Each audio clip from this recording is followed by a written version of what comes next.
हर हर महादेव। ओम नमः शिवाय। दोस्तों, भगवान भोलेनाथ को प्रसन्न करके मनचाहा वरदान पाने के लिए सोमवार का व्रत किया जाता है। हिंदू धर्म शास्त्रों के अनुसार कोई भी महिला या पुरुष अगर सोमवार का व्रत रखें और विधि विधान से शिवजी की पूजा अर्चना करें तो भगवान भोलेनाथ भक्त की सभी मनोकामनाएं पूरी कर देते हैं। अगर आप भी सोमवार के दिन व्रत रख रहे हैं तो इस दिन व्रत कथा पढ़ना या सुनना बेहद जरूरी है। सोमवार व्रत 3 प्रकार का होता है: प्रति सोमवार व्रत या सावन सोमवार व्रत, सौम्य प्रदोष व्रत और 16 सोमवार का व्रत। इन सभी व्रतों में व्रत कथा सुनना बहुत जरूरी होता है। अब सोमवार व्रत कथा ध्यान से सुने। एक समय की बात है, किसी नगर में एक साहूकार रहता था। वह भगवान शिव का बहुत बड़ा भक्त था। उसके पास बेशुमार धन दौलत थी, लेकिन धन से संपन्न होने के बावजूद वह बेहद दुखी रहता था, क्योंकि उसकी कोई संतान नहीं थी। वह पुत्र की चाह में दिन रात भगवान शिव की आराधना करता था और हर सोमवार को व्रत करता था। उस व्यापारी की भक्ति देखकर एक दिन माता पार्वती ने भोलेनाथ से कहा कि यह व्यापारी आपका सच्चा भक्त है, तो आप उसकी मनोकामना पूरी क्यों नहीं कर देते। माता पार्वती ने शिव जी से उस व्यापारी को वरदान देने के लिए कहा। इस पर महादेव ने देवी पार्वती को बताया कि इस साहूकार के भाग्य में पुत्र के योग नहीं है। ऐसे में अगर इसे पुत्र का वरदान दिया गया तो वह बालक सिर्फ 12 साल की आयु तक ही जीवित रह पाएगा। इतना सुनने के बाद माता पार्वती ने शिवजी से कहा कि कुछ भी हो, आप उस साहूकार को पुत्र का वरदान दे दीजिए। माता के बार बार कहने से भगवान शिव ने साहूकार को पुत्र प्राप्ति का वरदान दे दिया, लेकिन यह भी कहा कि वह सिर्फ 12 साल तक ही जीवित रहेगा। भगवान शिव से पुत्र का वरदान पाकर वह व्यापारी बहुत खुश हुआ, लेकिन वह बेटे की इतनी कम उम्र सोचकर दुखी हो गया।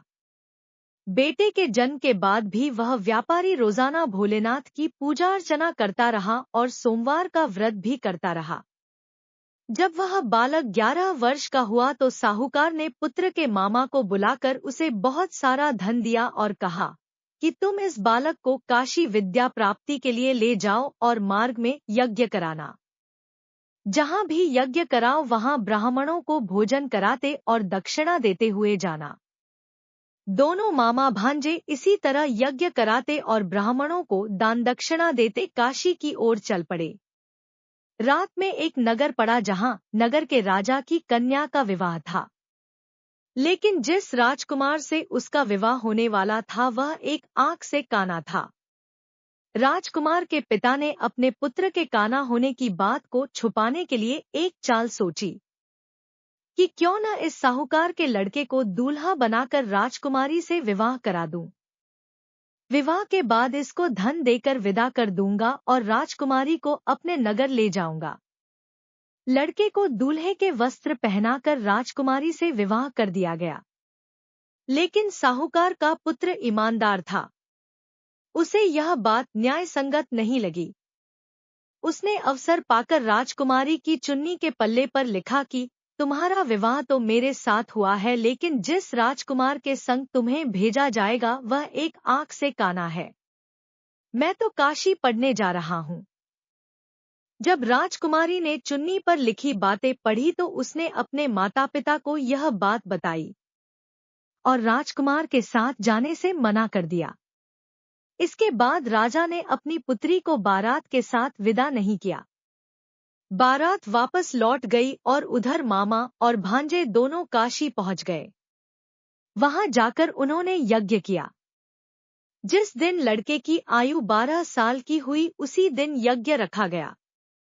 लड़के ने अपने मामा से कहा कि मेरी तबीयत कुछ ठीक नहीं है। मामा ने कहा कि तुम अंदर जाकर सो जाओ। शिवजी के वरदानुसार कुछ ही देर में उस बालक के प्राण निकल गए। मृत भांजे को देखकर उसके मामा ने विलाप शुरू कर दिया। संयोगवश उसी समय शिवजी और माता पार्वती उधर से जा रहे थे। पार्वती ने भगवान से कहा, स्वामी, मुझे इसके रोने का स्वर सहन नहीं हो रहा। आप इस व्यक्ति के कष्ट को अवश्य दूर करें। जब शिवजी मृत बालक के समीप गए तो वह बोले कि यह उसी साहूकार का पुत्र है जिसे मैंने 12 वर्ष की आयु का वरदान दिया था।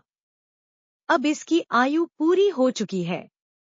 लेकिन माता पार्वती ने कहा कि हे महादेव, आप इस बालक को और आयु देने की कृपा करें, अन्यथा इसके वियोग में इसके माता पिता भी तड़पत्र कर मर जाएंगे। माता पार्वती के बार बार कहने पर शिव जी ने उसे जीवित कर दिया। मामा भांजे दोनों ने भोलेनाथ और पार्वती माता को धन्यवाद दिया। शिक्षा समाप्त करके लड़का मामा के साथ अपने नगर की ओर चल दिया। दोनों चलते हुए उसी नगर में पहुंचे जहां उसका विवाह हुआ था। उस नगर में भी उन्होंने यज्ञ का आयोजन किया। वहां राजकुमारी ने उन्हें पहचान लिया। तब राजकुमारी के पिता ने साहूकार के बेटे का अपनी बेटी के साथ विवाह कराया और बहुत सारे धनधान्य के साथ विदा किया। इधर साहूकार और उसकी पत्नी भूखे प्यासे रहकर बेटे की प्रतीक्षा कर रहे थे।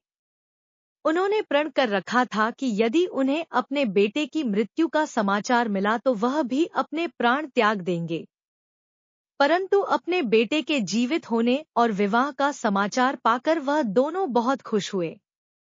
उसी रात स्वप्न में आकर भगवान शिव ने उस साहूकार से कहा कि हे श्रेष्ठ, मैंने तेरे सोमवार के व्रत करने और व्रत कथा सुनने से प्रसन्न होकर तेरे पुत्र को लंबी आयु प्रदान की है। इसी प्रकार जो भी व्यक्ति इस कथा को पढ़ता या सुनता है, उसकी सभी परेशानियां दूर हो जाती हैं और साथ ही हर अधूरी इच्छा पूरी हो जाती है। दोस्तों, हमें आशा है कि वीडियो आपको पसंद आया होगा। अगर वीडियो अच्छा लगा हो तो लाइक और शेयर कर दीजिएगा और इसी प्रकार की अन्य धार्मिक कहानियों के लिए हमारे YouTube चैनल को सब्सक्राइब कर लीजिएगा। हर हर महादेव।